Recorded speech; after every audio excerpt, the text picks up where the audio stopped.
All right, I'm excited today. We've got a special edition of our Omni Talk Spotlight series, the series where we highlight the people, the technologies, and the companies that are changing the future of retail. And today we've got a live demo with William Chongley, the founder and CEO at Imager. William, how you doing? And tell everybody, if you will, where the heck you are right now. Yeah, look, I'm good. Thank you very much for having me on.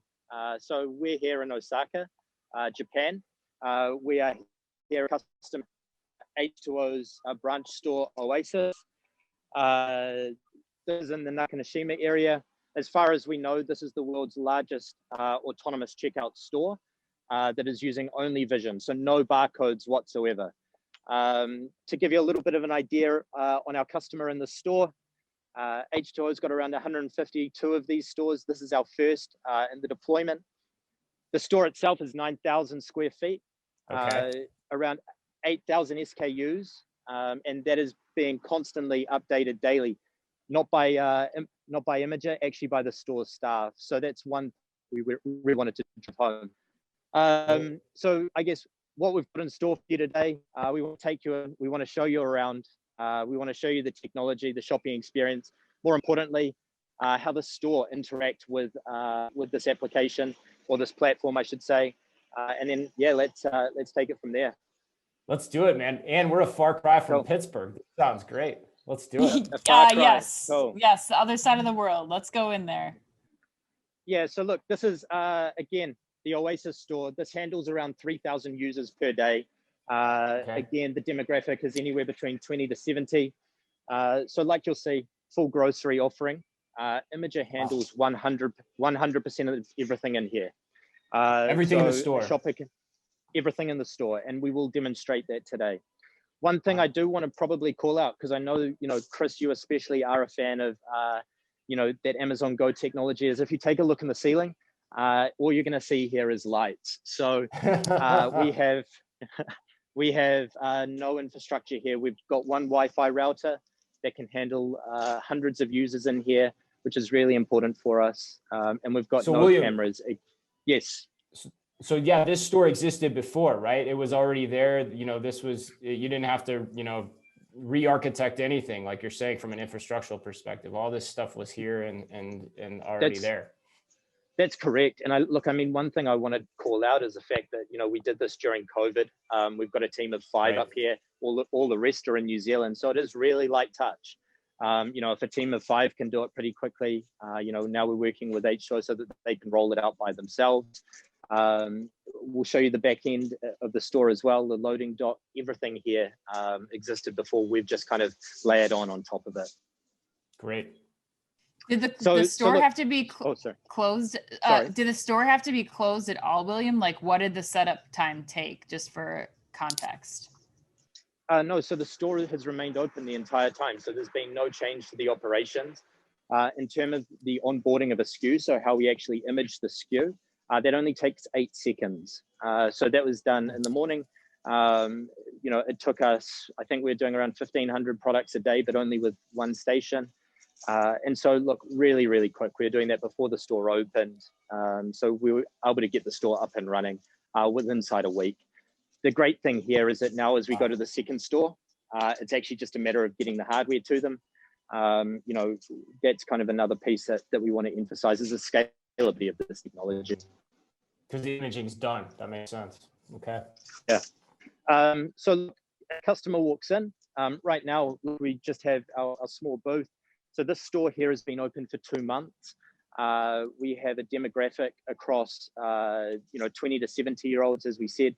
Our initial NPS is above 70, which is really great, and a lot of repeat users. So a customer comes in, we actually do give them a little bit of an education course on how to, the system, what it does to check out. But then from there, they're away on their own.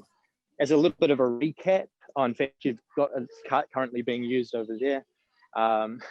Great. But as a little bit of a recap, these are our first version. So this is just a pull cart. It handles around 15 shops. We are targeting that convenient shopper. If we just look in here, we have 4 cameras. People bag as they go. There is no weight sensor in here whatsoever. you have a QR code here, and that's what the customer scans. And again, we just have a speaker on the back, and that is, just in case there needs to be any, intervention, what have you. For the store staff, they've got an application so they can track all of these carts in real time. They can engage with the customer in real time.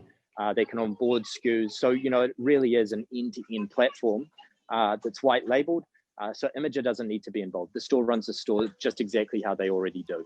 So what we might do is we actually might do a little bit of a shop. We've got Jasmine here. So Jasmine is going to walk you through. So I'll just do a little commentary.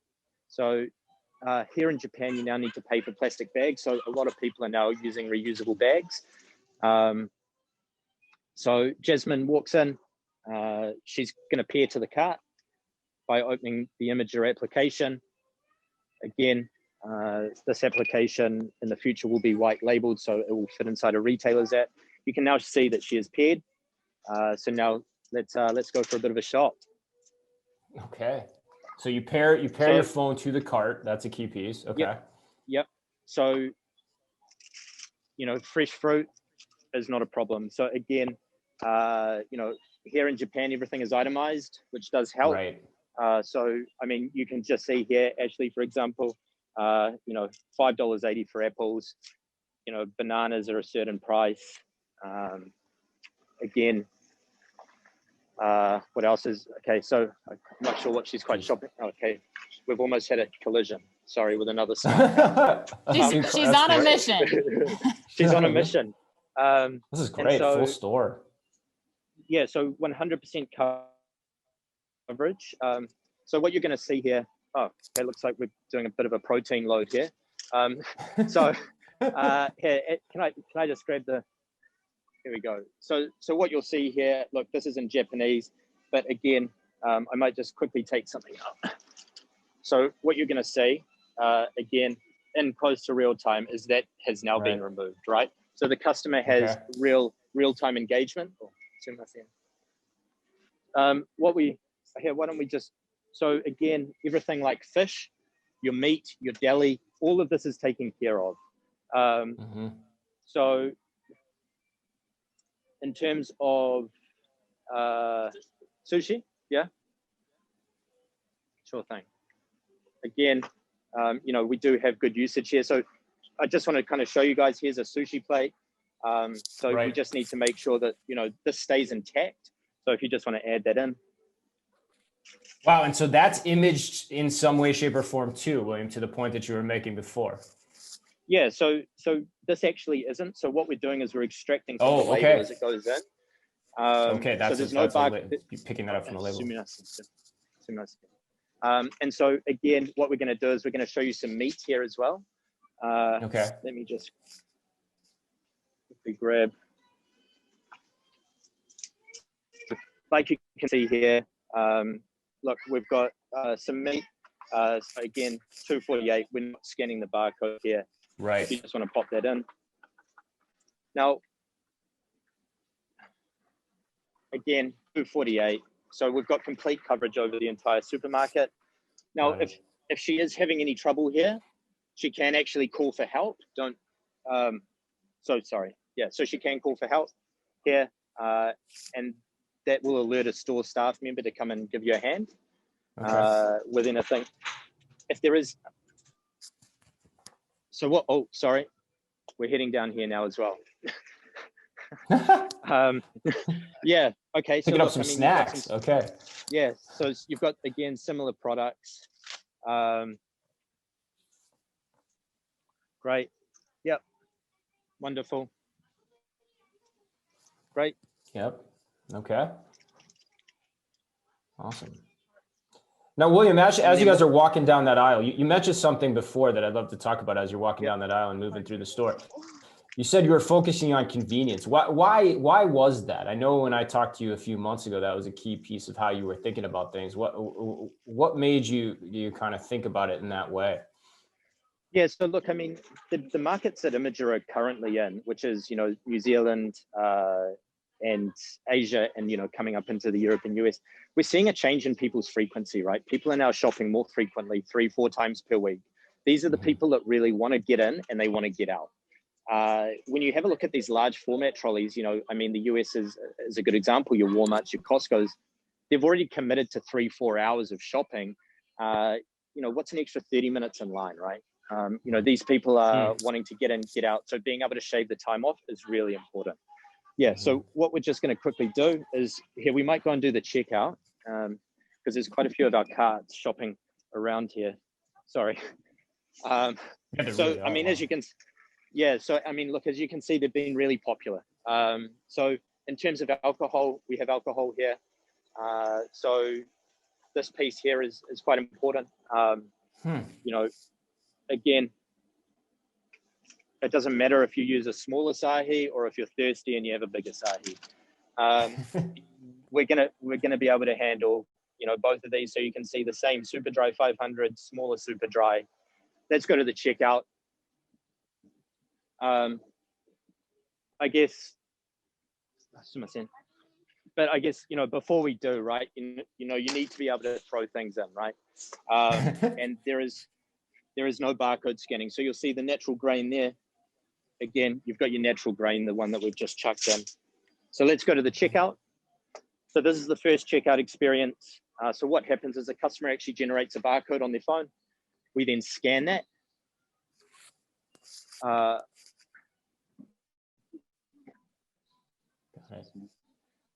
And then that transfers to anybody's existing POS. Sorry, Ashley.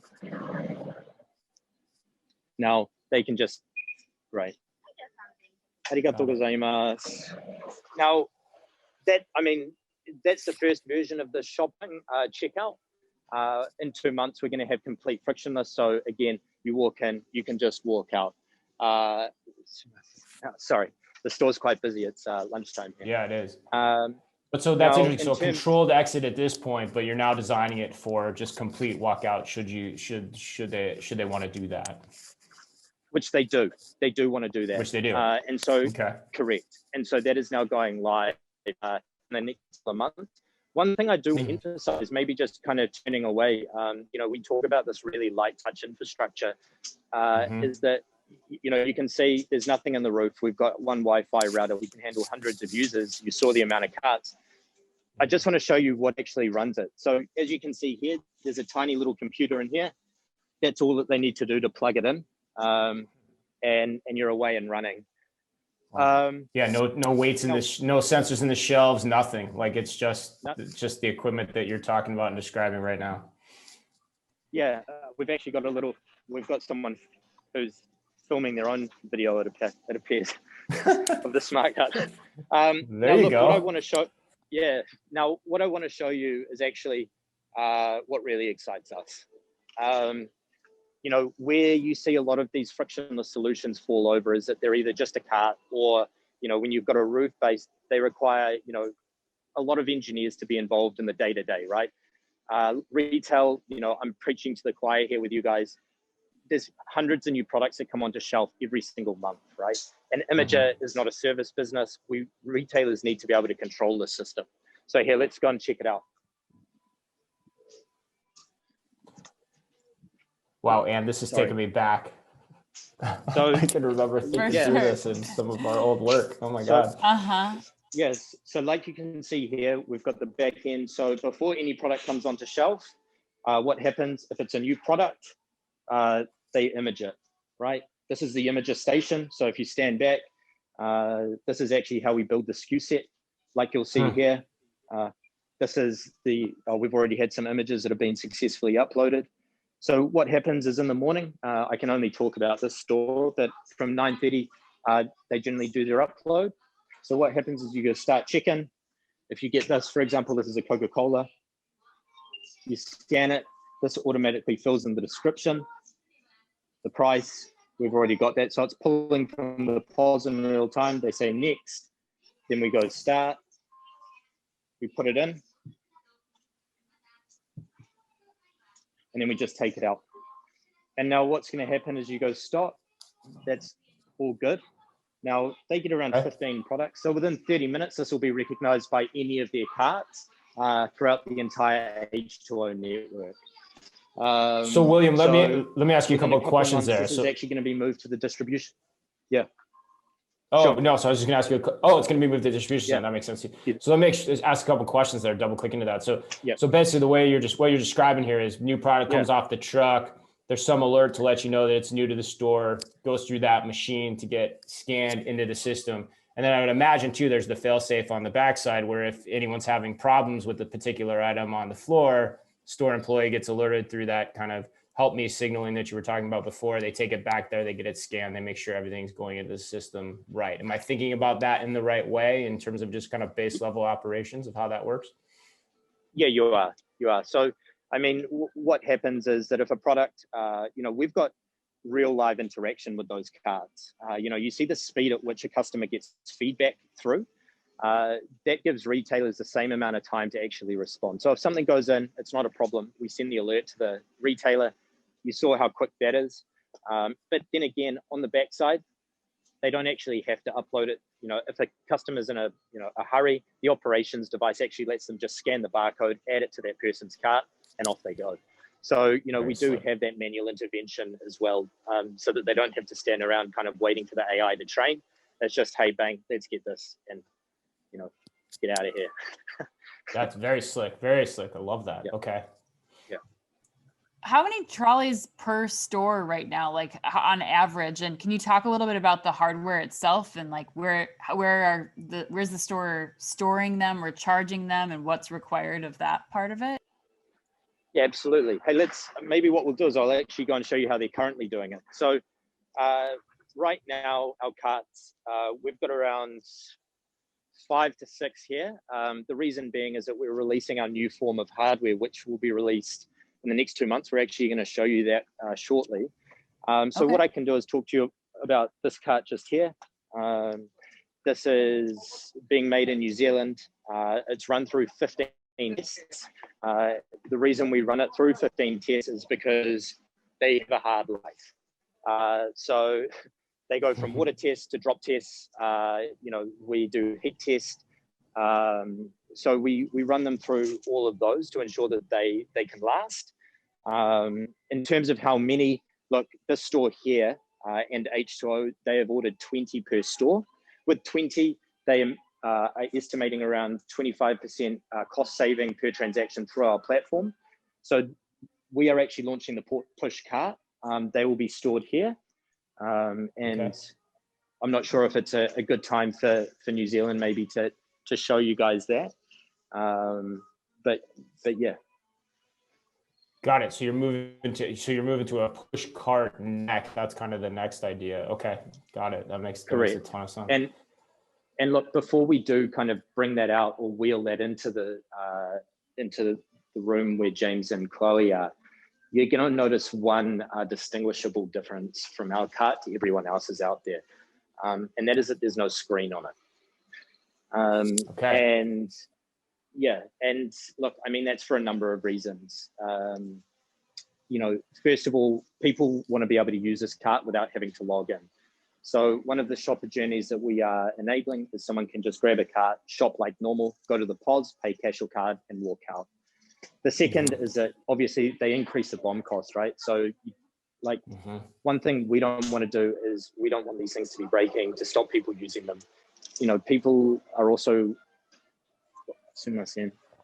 we also don't to stop from adopting these. And sometimes technology can look scary, especially in our demographic here. We've got an aging population. So yeah, look, I mean, we've had a number of factors for that. Yeah, and William, isn't there a security potential thing, or aren't there potential security dynamics to think about with that too, as you have the screens and the credit card swipe machines on the cart and whatnot, versus just keeping all the transactions and everything paired to the phone and handling it through that? Is that an element? Am I thinking about that right?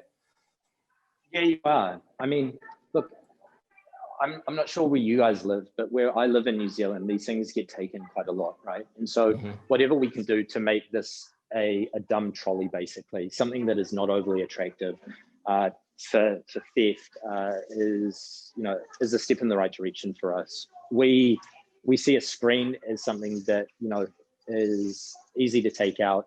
It does make it a magnet for things like this.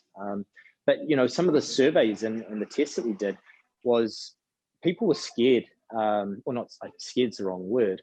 People were reluctant to use a trolley when it had a broken wheel, right? Like a wheel. Think about a crack in a screen. It just puts that cart out of usage for that much longer.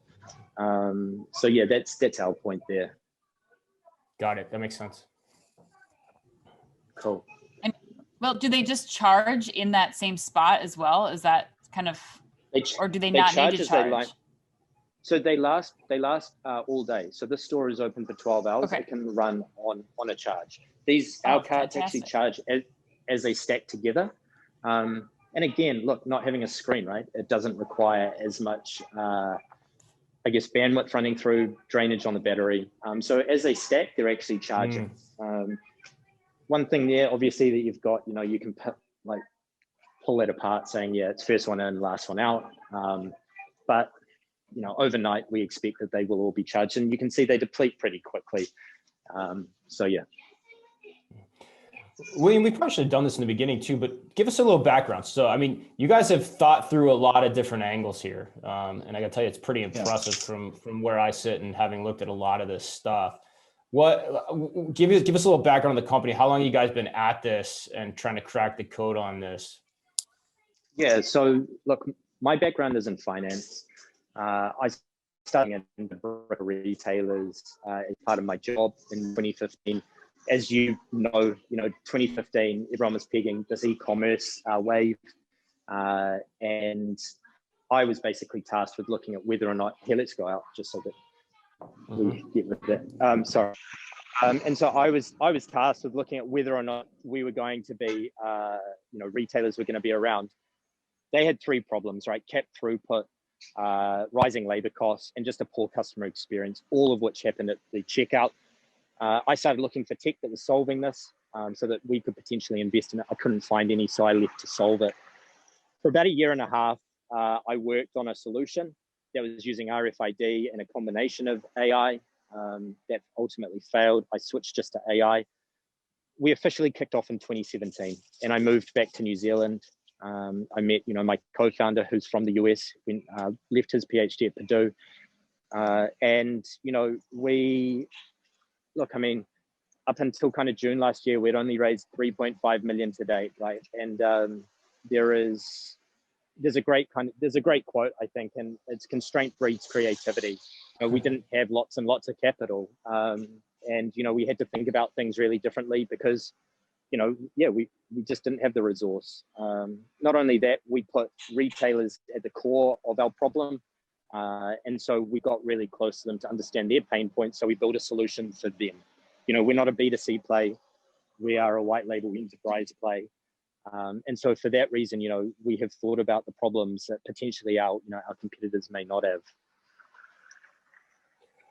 I love that, man. And I know I think you and I first met, I think in the summer, right as the pandemic was raging. And I think the one thing that struck me, and you mentioned that this was going to happen, which kudos to you because you mentioned it and it actually did happen, which I think is saying something given some of the other things I've seen in this, category of the industry. It's cool to see, but the thing that really drew me to it, why I said, hey, let me know, I want to do a tour as soon as this thing is open, is I thought you guys were thinking about things very differently from the perspective of the consumer psychology of the trip and designing the solution around, what you described as you were going through that store of, what is it that makes it quick, easy, in and out, and is also a pretty low lift for the retailers in terms of how they need to operate. So it works for both the consumer and the retailer too. So yeah, kudos to you, man. I love that when you first were describing the concept, and I got to give you guys a lot of credit. It seems like it's really coming to life, and you got a lot of use cases I can see in that store as you guys are shopping too. So that's well done, my friend. Yeah, no, thank you very much. I'd have to say that I'm only a small cog, right? And a really amazing machine. It truly is a testament to my team. I'd probably just say that.